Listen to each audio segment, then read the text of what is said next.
Hello दोस्तों, कैसे हैं आप? आई होप कि आप सब बढ़िया होंगे, मस्त होंगे और स्वस्थ होंगे। आज की हमारी मनवा बहुत ज़्यादा इंटरेस्टिंग, मज़ेदार और कॉमेडी से भरी पड़ी है। तो आइए चलिए मानवा की शुरुआत करते हैं। मानवा की शुरुआत में लड़की ने अपनी आंखें खोली। सब कुछ धुंधला था। एक अधेड़ उम्र की लेडी चिल्ला रही है, लेकिन असलियत में उसका ध्यान पास में खड़े एक बहुत सुंदर लड़के पर गया है। वाह वाह, बहुत खूबसूरत है। लड़की उसकी सुंदरता से मोहित होकर फुसफुसाने से खुद को रोक नहीं पाती, जबकि बाकी सभी लोग यह मान लेते हैं कि लड़की को गिरने से चोट लगी है। वह बकवास कर रही है। किसी नॉवेल के सीन उसके दिमाग में खो देते हैं, मानो वह उसकी अपनी यादें हो। नकली एरिस आर्यन ने जानबूझकर खुद को सीढ़ियों से नीचे फेंक दिया था, ताकि असली एरिस एवलिन को फंसाया जा सके, और वह श्रीमती लारन से उसे बाहर निकलवाने की कोशिश कर रही थी। और अब जो लेडी उसके सामने अपनी बहुत ज्यादा सीक्रेट पहचानो और उससे भी ज्यादा बहुत ज्यादा आत्मविश्वास के साथ खड़ी थी, वह वही मेल फीमेल कैरेक्टर एवलिन थी। यह सब एक पल में हो गया। मैं कहानी में नफरत करने वाली खलनायिका के रूप में पुनर्जन्म ले चुकी हूँ।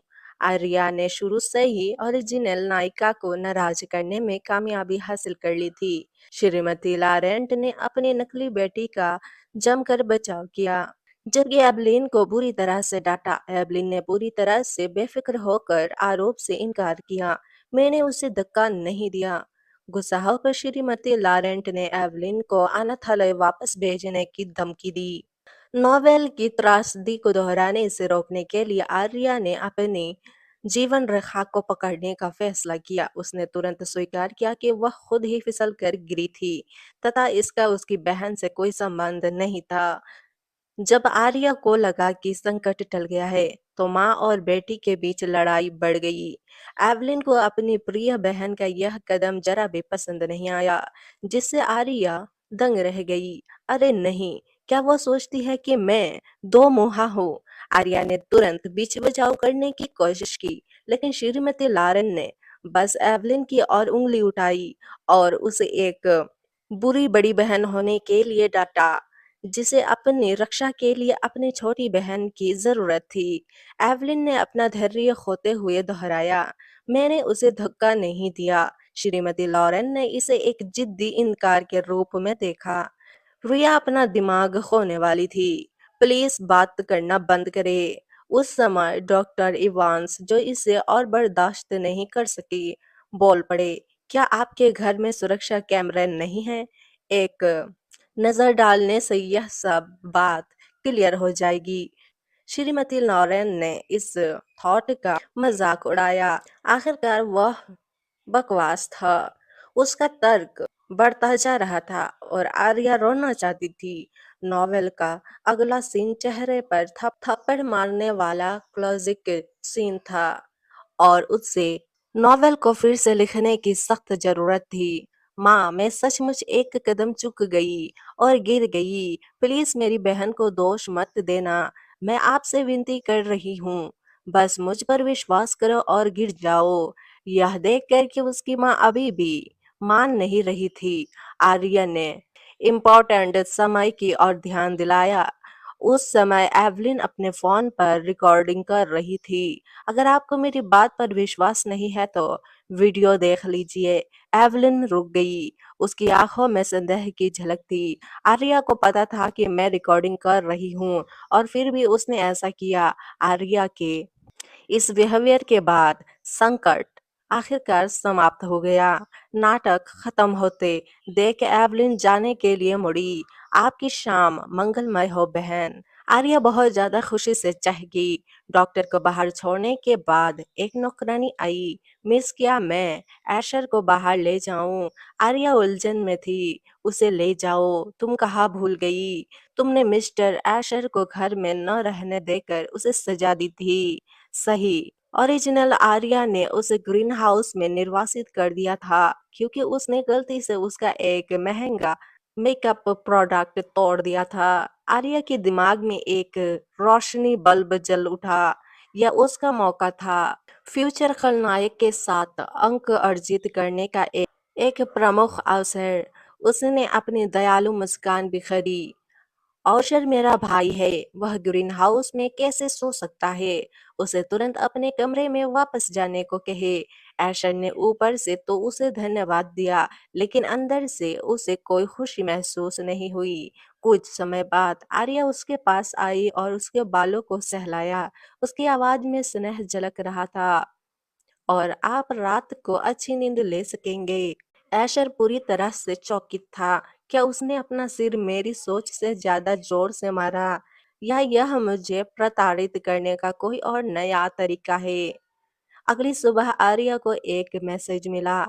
कोई इंसान जो उससे बदला लेने का दावा कर रहा था, जानबूझकर एवलिन के लिए परेशानी पैदा कर रहा था। आर्या अपनी जान बचाने के लिए बिस्तर से उठी और खाने की मेज की ओर भागी। एक आकर्षक महिला ने एक कामुक मुस्कान के साथ उसका स्वागत किया। चचेरा भाई, तुम यहाँ हो? वह लेडी जो सच में नकली मिठास बिखरती थी, स्कारलेट रुआन थी, जो रुइन परिवार की दूसरी बेटी थी और लॉरेंस एंटरटेनमेंट कंपनी में अनुबंधित एक अभिनेत्री थी। वह ओरिजिनल आर्या की वफादार नौकर भी थी। आर्या बैठ गई। यह बस बकवास किस बारे में है? हम अभी उस आवारा कुत्ते के बारे में बात कर रहे थे, जिसे आपके परिवार ने अपने घर में रखा था। मुझे यकीन नहीं हो रहा है कि उसने आपको सीढ़ियों से नीचे धकेल दिया। निराधार आरोप का सामना करते हुए एवलिन ने ऊपर देखने की भी जहमत नहीं उठाई। स्कारलेट, तुम मुझे घृणित आभार क्यों कर रही हो? आर्या ने अचानक पूछा। स्कारलेट घबरा गई और उसने एवलिन की ओर उंगली उठाई। मैं उसके बारे में बात कर रही थी, लेकिन एवलिन असली लरान एरिज है। मैं वही हूँ जिसे गोद लिया गया था। श्रीमती लॉरेन को तुरंत संदेह हो गया कि इसके पीछे एवलिन का हाथ है। उसका पक्षपात बेतुके लेवल तक पहुंच गया। नकली बेटी पर खूब प्यार बरसाया गया, जबकि असली बेटी को लगातार दोषी ठहराया गया। आर्या ने अपना सामान्य बिगड़ा हुआ बिहेवियर त्याग कर अपनी माँ को समझाने की कोशिश की, लेकिन स्कारलेट यह सब देखकर मन ही मन खुश हो रही थी। वह मूर्ख बनी रही। यह क्या है? एक नकली एरिस किसी का जगह चुरा रही है। मैं नहीं समझती। उस समय एवलिन, जो अपनी कॉफी में घूर रही थी, हल्की सी हंसी हंस पड़ी। ऐसा संभवतः इसलिए है क्योंकि तुम मूर्ख हो। गर्लेट का चेहरा पीला पड़ गया और उसने और ज्यादा परेशानी पैदा करने की कोशिश की। तुम देहाती। यही लॉरेंस को सच में आपकी परवाह होती तो वे जनता के सामने घोषित कर चुके होते। इससे पहले कि कोई प्रतिक्रिया दे पाता, आर्या ने बनावटी हैरानी से स्कारलेट की ओर देखा। चचेरी बहन, ऐसा लगता है कि कुछ और किताबें पढ़ने से आपको सचमुच फायदा हो सकता है। स्कारलेट इतनी गुस्से में थी कि वह बोल नहीं पा रही थी। श्रीमती लॉरेन ने आर्या की बात सुनी और कुछ देर तक चुप रही। हार मानते हुए उसने आर्या का हाथ पकड़ लिया। चाहे कुछ भी हो, आर्या हमेशा एक लॉरेन ही रहेगी। यह देखकर कि नकली होने के बावजूद आर्या अभी भी परिवार की पसंदीदा थी, स्कारलेट ने तुरंत उसे खुश करने की कोशिश की और उसे एक high level skin care set gift किया। वह अपने पिता द्वारा निवेश किए जा रहे एक विविध शो में जगह पाने के लिए आर्या की मदद चाहती थी, लेकिन आर्या विनम्रतापूर्वक उसे यह कहते हुए मना कर दिया कि स्कारलेट पर्याप्त प्रसिद्धित नहीं थी। स्कारलेट का चेहरा गुस्से से लाल हो गया, लेकिन उसने अपना धैर्य बनाए रखा। इसके बाद आर्या ने पियानो का अभ्यास करने के लिए खुद को माफ कर दिया, जिसे स्कारलेट हताशा में अपने दांत पीसने लगी। पियानो कमरे में आर्या अपने संगीत पर ध्यान केंद्रित कर रही थी। तभी उसने पीछे एक आकृति प्रकट होते हुए देखा, जैसे वह उछल पड़ी। वह घूम गई। अंतिम बॉस यह क्यों है? वह भूत की तरह चलती है। मुझे लगभग दिल का दौरा पड़ गया था। एवलिन ने अलसी भाव से उसकी ओर देखा और एक सीधा सवाल पूछा। क्यों? आर्या तुरंत समझ गई। आर्या तुरंत समझ गई। वह पूछ रही थी कि उसने नकली एरिस के रूप में अपनी पहचान क्यों उजागर की। आर्या यह नहीं कह सकी क्योंकि मैं दूसरी दुनिया से हूँ और मैं जानती हूँ कि तुम महाशक्तिशाली हो। मैं तुम्हें अपमानित नहीं कर सकती। तो उसने बस कंधे उचका दिए। मुझे लगता है कि गिरने से मुझ में कुछ समझ आ गई। अचानक एवलिन ने अपना हाथ आगे बढ़ाया, स्किन केयर सेट के लिए इशारा किया। आर्या उलझन में थी। क्या उनके जैसे शक्तिशाली इंसान को सचमुच फ्री के गिफ्ट की जरूरत है? एवलिन ने हल्की सी हंसी उड़ाई। आप मेरे लिए एक स्किन केयर सेट भी नहीं छोड़ेंगी, लेकिन आप मुझे लारेन परिवार की बेटी के रूप में अपनी पहचान देने के लिए तैयार है। आर्या ने उसे घूर कर देखा। तभी उसके मन में एक थॉट आया। बहन, तुम्हें पता चल गया कि इस स्किन केयर में कुछ गड़बड़ है ना? एवलिन ने कोई जवाब नहीं दिया, बस खिड़की पर जाकर बैठ गई। आर्या आराम से पियानो के पास लौट आई। उसे नॉवेल से याद आया कि नायिका कभी भी ऐसी तुच्छ बातों की परवाह नहीं करती। उसका हस्तक्षेप जरूर ही इम्पोर्टेंट रहा होगा। उसे पता ही नहीं चला कि एवलिन की आंखें खुलने में कितना समय लग गया। उसे यह जानकर हैरानी हुआ कि वह सच में सो गई थी। बहुत समय हो गया था जब वह इतनी शांति से सोई थी। क्या यह संगीत की वजह से हो सकता है? तभी आर्या मूर्खतापूर्ण तरीके से उसके करीब झुकी और एवलिन ने सहज रूप से उसे दूर धकेल दिया। आर्या ठिठक गई। क्या मेरा ख्याल इतना खराब था? कि वह अचंभित होकर चुप हो गई। इसे जारी रखो आर्या, आपको तोप के चारे के रूप में अपनी भूमिका निभानी होगी। आर्या गहरी नींद में सो रही थी। उसके मुंह से लार टपक रही थी। तभी उसका फोन बजा और वह अचानक जाग गई। उसने घबरा कर आंसर दिया, लेकिन उसे गुस्से से भरी चीखें सुनने को मिली। दूसरी तरफ से उस पागल को कोसते हुए उसने फोन काट दिया। लेकिन जैसा ही नींद का कोहरा छूटा, उसने सोशल मीडिया चेक किया। हर ट्रेंडिंग टॉपिक नकली एरिस आर्या लॉरेन के बारे में था। उसे यह बात समझ में आ गई। जिस इंसान से उसने अभी बात बंद की थी, वह मूल आर्या का मंगेतर डेरेक वेस्ट था। नॉवल में बेंस और लारेस का परिवार तय हुआ था। सगाई टूट जाने के बाद ओरिजिनल आर्या ने डेरेक से शादी करने की प्लानिंग बनाई, लेकिन यह टिक नहीं सकी। वैंस ने जब देखा कि अब उसका कोई इम्पोर्टेंट नहीं रहा, तो उन्होंने उसे तुरंत एक तरफ कर दिया। अंत में खलनायक आशर ने उसकी हत्या कर दी। मरने से पहले उसने उसकी उंगली तोड़ दी। यह सोचकर आर्या को पता चल गया कि उसका उस बदमाश से कोई लेना देना नहीं हो सकता। तभी उस बदमाश ने खुद ही मैसेज भेजकर सगाई तोड़ने की धमकी दे दी। आर्या को इससे कोई फर्क नहीं पड़ता। इस बीच उसकी माँ मिस लॉरेन को यह खबर मिल गई थी और वह पहले से ही बहुत गुस्से में थी। वैंस बहुत आगे निकल गए हैं। वह सगाई को एवलिन से बदलना चाहते हैं। वह तो यहाँ तक मान गई थी कि एवलिन ने अपनी बहन के मंगेतर को चुराने के लिए ही पूरे ऑनलाइन घोटाले की प्लानिंग बनाई। आर्या ने आह भरी। ऐसा कोई तरीका नहीं है कि एवलिन जैसे किसी इंसान को डायरेक्ट जैसे जोकर में दिलचस्पी हो। वह धीरे से बोली, माँ, एवलिन अभी अभी यहाँ आई है। उसे सगाई के बारे में नहीं पता। वह इसे चुराने की कोशिश नहीं करेगी। उसे शांत करने के लिए काफी कोशिश करना पड़ा, लेकिन लेकिन मिस लॉरेन अभी भी संदिग्ध थी। आर्या ने अपना प्रदर्शन जारी रखा तथा धीरे से दोष अपनी चचेरी बहन स्कारलेट पर डाल दिया। स्कारलेट का नाम सुनते ही मिस लॉरेन खंडहरों पर पहुंचकर उसे थप्पड़ मारने के लिए तैयार हो जाती थी। आर्या यही चाहती थी, लेकिन वह और ज्यादा मुश्किलें नहीं चाहती थी। उसका मेन एम एरिस की किताब एवलिन को वापस दिलाना था।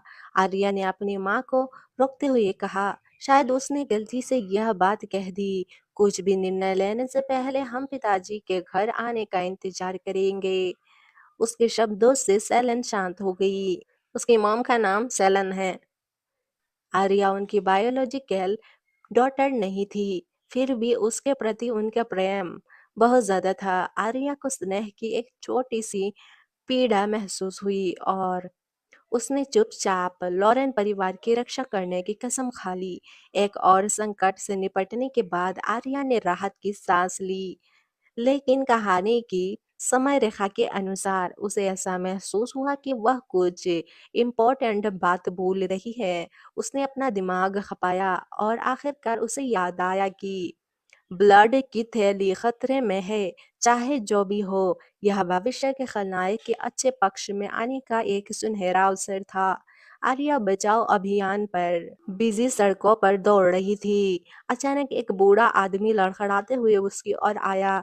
जैसे ही वह उसके रास्ते से हटने के लिए आगे बढ़ी, वह उसके पैरों पर गिर पड़ा। आर्या ठिठक गई। क्या यह आदमी मुझे ठगने की कोशिश कर रहा है? दर्शक तुरंत एक जगह इकट्ठा हो गए। उस लड़की को देखो, वह क्लियर रूप से कोई अमीर लड़की है। क्या उसने उसे अभी अभी कुचला है? एक इंसान बुदबुदाया। वाह, तुम लोगों को सचमुच अच्छा तमाशा पसंद है। आर्या ने सोचा। रिले एक पूर्व मनोवैज्ञानिक थी, लेकिन उनकी लेकिन उनकी पेशेवर प्रवृत्ति ने उन पर नियंत्रण कर लिया। वह उस आदमी की जांच करने के लिए घुटनों के बल बैठी और पता लगाया कि उसे चोट लगा हुआ है। कोई 911 पर कॉल करे। सीपीआर शुरू करते हुए वह चिल्लाई, लेकिन भीड़ में से किसी ने मजाक किया। उसके जैसे लाड़ प्यार से पली बड़ी छोटी राजकुमारी क्या करेगी? वह शायद सिर्फ दिखावा कर रही है। तभी काले चेहरे वाला एक लड़का भीड़ से आगे आकर उसका बचाव करने लगा। मैंने पूरी बात देखी। उसने उसे नहीं मारा। वह उसे बचाने की कोशिश कर रही है। एक और इंसान भी आगे आया और आर्या को बचाव सांसें देकर उसकी मदद की। कुछ मिनट बाद एम्बुलेंस आ गई। पैरामेडिक्स ने उस इंसान को स्ट्रेचर पर ला देते समय उसकी प्रशंसा की। आपने तुरंत ही सीपीआर दी थी। तुमने उसे बचा लिया। उस इंसान ने आर्या को हाँ में सिर हिलाया। परिचय के बाद आर्या ने नकाबपोश लड़के को धन्यवाद दिया और जल्दी से वहां से चली गई। उसे जाते देख लड़के ने अपना मुखौटा नीचे खींचा और चिल्लाया, अरे मेरा नाम जैक्सन किंग है। सड़क के उस पार एक उजाड़ गोदाम में औशर को गुंडों के एक समूह ने घेर लिया। तुम छोटे बदमाश, तुमने हमारे बॉस को मना करने की हिम्मत की। तुम इसके लिए कह रहे हो? तुम्हारा बॉस कौन है जो मुझ पर हाथ डालने की कोशिश कर रहा है? आर्या ने अपने नाटकीय प्रवेश की घोषणा की। औशर एक कोने में दुबका हुआ था। उसका सिर नीचे झुका हुआ था। उसकी आंखों में एक ठंडी चमक थी जो उसके बालों के पीछे छिपी हुई थी। सभी गुंडे आर्या की ओर देखने लगे। एक नाजुक सी दिखने वाली लड़की को देखकर उनमें से एक बोला, नमस्ते ब्यूटीफुल लड़की, क्या तुम हमारे साथ रुकना और खेलना चाहोगी? उसके मुंह से शब्द निकले ही थे कि आर्या ने कंधे से जोरदार प्रहार किया, उसे जमीन पर पटक दिया और अपना पैर उसकी पेट पर मजबूती से रख दिया। मैंने तुमसे कहा था, उसने कहा। उसकी आवाज बहुत धीमी थी। मेरे लोगों को मत छुओ। कुछ मिनट बाद सभी गुंडे फर्श पर पड़े दर्द से कराह रहे थे। आर्या ने घृणा से उनकी ओर देखा। टकरा जना। पुनर्जन्म से पहले वो एक हाई लेवल परिवार की सदस्य थी और उसकी सुरक्षा सुनिश्चित करने के लिए उसे एक एक साल के लिए विशेष बल प्रशिक्षण शिविर में भी रखा गया। कुछ लो लेवल के गुंडे कुछ भी नहीं थे। औशर अभी भी उसे घूर रहा था। जैसे ही वह उसके पास आई, वह किसी जंगली जानवर की तरह शांत हो गया। उसकी आवाज मधुर और क्लियर थी। क्या तुम ठीक हो, आर्या? आर्या ने गर्मजोशी से मुस्कुराकर अपना हाथ आगे बढ़ाया। मैं ठीक हूँ। मैं आपकी रक्षा के लिए यहाँ हूँ। उसने उससे पूछा कि क्या हुआ था। उन्होंने बताया कि यह वेरोनिका बोंग थी, जो आउटरीच एंटरटेनमेंट के सीईओ की बेटी थी। वह मुझसे कुछ चाहती है। मैंने उसे मना कर दिया था, तो उसने मेरा अपहरण करवा लिया। आर्या का चेहरा उदास हो गया। क्या वह इस बात से परेशान थी कि कोई उसके निजी बल्ब बैंक पर हमला कर रहा था? अशर ने उसके मूड में आए बदलाव को देखा और तुरंत अपना सिर नीचे कर लिया और धीरे से माफी मांगी। मुझे बहुत दुख है, आर्या। यह मेरी गलती है कि तुम्हें इसमें घसीटा गया। आर्या अचानक इससे बाहर आ गई। उसका प्यारा बिहेवियर वापस आ गया। उसने उसके बालों पर हाथ फेरा और वादा किया कि अगर किसी ने उसे फिर कभी परेशान किया तो वह भी उसे परेशान करेगी। शुक्रिया, आशर ने उसकी ओर देखते हुए कहा। उसकी आंखें उसकी आंखों की ठंडक थोड़ी कम हो गई थी। तभी पुलिस वह आ धमकी। दोनों पक्षों ने खुद को पीड़ित बताया। अधिकारियों ने नाजुक दिखने वाली आर्या और दुबले पतले ऐशर से लेकर मसल भयभीत करने वाले गुंडों तक को देखा और यह बिल्कुल क्लियर था कि वे किस पर विश्वास कर रहे थे।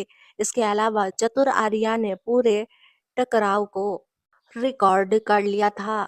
जल्द ही गुंडों को हथकड़ी लगाकर ले जाया जाने लगा। आर्या ने खुशी से आशर का हाथ पकड़ लिया और दौड़ना शुरू कर दिया, यह कहते हुए कि वह उसे जश्न मनाने के लिए डिनर पर ले जा रही है। वे जेड पेवेलियन पहुंचे, लेकिन आर्या अपना सदस्यता कार्ड भूल गई थी और अंदर नहीं जा सकी। जैसे ही आशर अपना कार्ड निकालने वाला था, आर्या ने दिमाग में एक थॉट कूदा। अंतिम बॉस यहाँ नियमित रूप से आता है। शायद मैं इसका इस्तेमाल उसे फिर से खुश करने के लिए कर सकूं। उसने परिचारिका को बताया कि वह किसी से मिलने आए हैं और वह कौन हो सकता है। वह मेरे साथ है। उनके पीछे से एक परिचित आवाज आई। कुछ अहंकारी लड़कों का एक समूह आया, जिसमें डेरेक वैंस सबसे आगे था। वह सीधे आर्या के पास गया। उसके अंदर एक ऐसा आत्मविश्वास था जैसे वह समझ नहीं पाई। उसने मान लिया कि वह उसे वापस ले जाने की विनती करने आई है। आर्या को नहीं पता था कि यह आदमी कौन था, लेकिन उसके आत्मसंतुष्ट वॉयस से पता चल गया। उसने अनुमान लगाया कि वह बदमाश मंगेतर डेरेक होगा। क्या सभी बदमाश और नॉवेल इतने मूर्ख हैं? वह सोच में पड़ गई और गलती से अपने थॉट जोर से कहने लगी। डेरे का चेहरा उतर गया। आर्या ने इसे और भी क्लियर कर दिया। ना तो मैं और ना ही मेरी बहन कभी भी आप में दिलचस्पी लेंगे। कोने की मेज पर बैठी एवलिन, जो शो देख रही थी, चुपचाप सहमत हो गई। जरूर से कोई दिलचस्पी नहीं है। सार्वजनिक रूप से अस्वीकार किए जाने पर डेरी को गुस्सा हो गया। वह कर्मचारियों की ओर मुड़ा। उन्हें यहाँ से बाहर निकालो। लेकिन कुछ ही देर में एक मैनेजर उनके समूह के पास आया। श्रीमान वैंस, आपकी सदस्यता अभी रद्द कर दी गई। हमें आपसे जाने के लिए कहना पड़ेगा। वे सभी दंग रह गई। क्या क्या आप श्योर है कि आप गलत नहीं हैं? यह हमारे मालिक का आदेश है। पुलिस इस तरफ। 3 सुरक्षा गार्ड तुरंत वहां पहुंचे, समूह को बाहर ले गए। इसके बाद परिचारिका ने विनम्रतापूर्वक आर्या और आशर को अंदर बुलाया। आर्या बहुत खुश थी। अंतिम बॉस, अंतिम बॉस, सच में मुझे उसके पीछे चलने दे रही है। अगर मैं बेशर्मी से पेश आती आती रहूं तो मेरे बारे में उसकी धारणा बेहतर होती जाएगी। आर्या और आशर को एवलिन की मेज पर ले आया गया, जहां आर्या ने देखा कि काले फ्रेम वाले चश्मे वाला एक लड़का उसके बगल में बैठा है।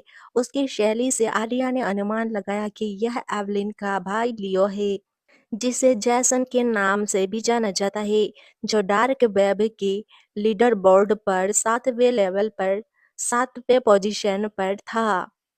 आप क्या खाना चाहते हो? एवलिन ने मेनू आर्या की ओर बढ़ाया, यह देखकर कि एवलिन और लियो ने अभी तक ऑर्डर नहीं किया।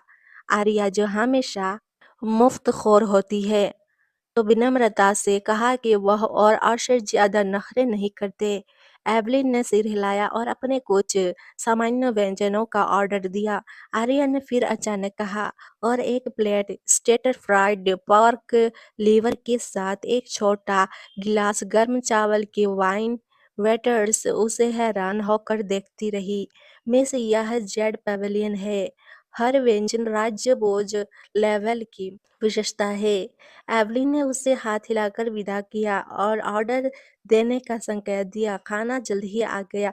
आर्या की आंखें खुशी से चमक उठी। नॉवल में इस जगह को पौराणिक बताया गया था और वह खुद इसका स्वाद लेने के लिए इंतजार नहीं कर सकती थी। लेकिन जैसे ही खाना परोसे गए, उसे एक अजीब सा अपनापन महसूस हुआ। उसने खाने का एक टुकड़ा मुंह में डाला, फिर चॉपस्टिक नीचे रखने से पहले कुछ और व्यंजन चखे। यह वह स्वाद नहीं था जो उसे याद था। तभी उसे एहसास हुआ कि वह कभी भी अपनी पुरानी जिंदगी में वापस नहीं जा सकती। उसकी अजीब मनोदशा को देखते हुए ऑशर ने पूछा, क्या तुम्हें खाना पसंद नहीं आया? एवलिन ने मजाक किया। मैंने सोचा था कि आपने कहा था कि आप बहुत ज्यादा नखरेबाज नहीं हैं। आर्या असलियत में वापस आ गई। नहीं नहीं, मुझे ये बहुत पसंद है। यह बहुत स्वादिष्ट है। उसने तुरंत खाना अपने मुंह में डालना शुरू कर दिया और ऐशर की तरफ पसलियों की एक प्लेट बढ़ाना भी नहीं भूली। लो ऐशर, इसमें से कुछ ले लो। अचानक चिंता के भाव ने ऐशर के दिल की धड़कन बढ़ा दी। उसने मुस्कुराते हुए उसे शुक्रिया कहा। उसके सामने प्यारे से कुत्ते जैसे लड़के को देखते हुए समझ नहीं आ रहा था कि असली खलनायक उसके साथ इतना क्रूर कैसे हो सकता है। लियो, जो अपने लैपटॉप पर झुका हुआ था, अचानक जोर से हंस पड़ा। मैंने उस दो मुहे नकली एरीज को ट्रेडिंग लिस्ट में फिर से सबसे ऊपर ला दिया। हवा में एक सन्नाटा छा गया। हालांकि आर्या ने उसे शांति से एक मुस्कुराहट दिया। लियो ने ऊपर देखा और आखिरकार उसे नोटिस किया। अरे, मेरा नाम लियो है। तुम्हारा क्या नाम है सुंदरी? मैं आर्या हूँ। लियो को यकीन नहीं हुआ। इस खूबसूरत लड़की का नाम उस भयानक नकली एरीज के नाम जैसा ही था। लेकिन फिर आर्या ने उसे बताया कि वह असल में थ्रेडिंग लिस्ट वाली वही नकली नकली लारेंट एरिज है जिसे उसने अभी अभी 2 माह कहा था। एक अजीब सामाजिक रूप से आत्मघाती सिचुएशन की बात करें। लियो ने अजीब तरह से मदद के लिए एवलिन की ओर देखा। एवलिन ने बस सिर हिलाया। यह सही है। यह आर्या है, मेरी बहन। अंतिम बॉस को खुद अपनी बहन कहते हुए सुनकर आर्या बहुत खुश हुई। शायद उसकी बड़ी बहन इतनी भी बुरी नहीं थी। लियो एक पल के लिए स्तब्ध रह गया। रुको, क्या यह असली और नकली एरिस के बीच कोई नाटकीय पाठ में छुरा घोंपने वाला पारिवारिक झगड़ा नहीं होना चाहिए था? मेरे बॉस और यह लड़की बहुत अच्छे से मिल रहे थे। अपनी गलती का एहसास होने पर लियो ने जल्दी से माफी मांगी और ट्रेंडिंग टॉपिक को हटाने के लिए अपना लैपटॉप खोला। लेकिन वह बहुत देर हो चुकी लेकिन बहुत देर हो चुकी थी। उसका कंप्यूटर कवेस्ट द्वारा हैक किया गया था, जो नोवेल का एक छोटा सा कैरेक्टर माना जाता है, जो हैकर लिस्ट में तीसरे तीसरे लेवल पर था। आर्या उलझन में थी। क्या वेस्ट अचानक लियो पर हमला क्यों करेगा? लियो ने कांपते हुए अपना फोन उठाया। चिंता मत करो बॉस, मैं अपनी बहन को ट्रेंडिंग लिस्ट से हटाने के लिए अपने फोन का इस्तेमाल करूंगा। लेकिन जब उसने अपना फोन खोला तो टॉपिक पहले ही गायब हो चुका था। उसने देखा एवलिन की तरफ उलझन में। क्या नंबर एक रैंकिंग वाले हैकर ने यह किया था? एक सेकंड बाद उसका फोन भी हैक हो गया। निराश होकर उसने पैर पटकते हुए कवेस्ट को अपना कट्टर दुश्मन बनाने की कसम खाई। समस्या सुलझने के बाद आर्या ने अपना ध्यान वापस औशर की ओर लगाया। अपना फोन देखना बंद करो और ज्यादा खाओ। शुक्रिया आर्या, उसने अपना फोन मेज पर उल्टा रखते हुए कहा। दोपहर के खाने के बाद आर्या और आशर पहले चले गई। उनके जाने के बाद लियो ने आखिरकार अपनी उलझन जाहिर की। वह आर्या लड़की उन प्रोफाइलों से बिल्कुल अलग है जो उसके बारे में लिखी गई थी। एवलिन ने कोई जवाब नहीं दिया, बस अपने गिलास में वाइन घुमाती रही। वह क्या हाल है? लियो का चेहरा सीरियस हो गया। उन बेवकूफों को जल्द ही कुछ नहीं मिलेगा। वह स्टार्लिंग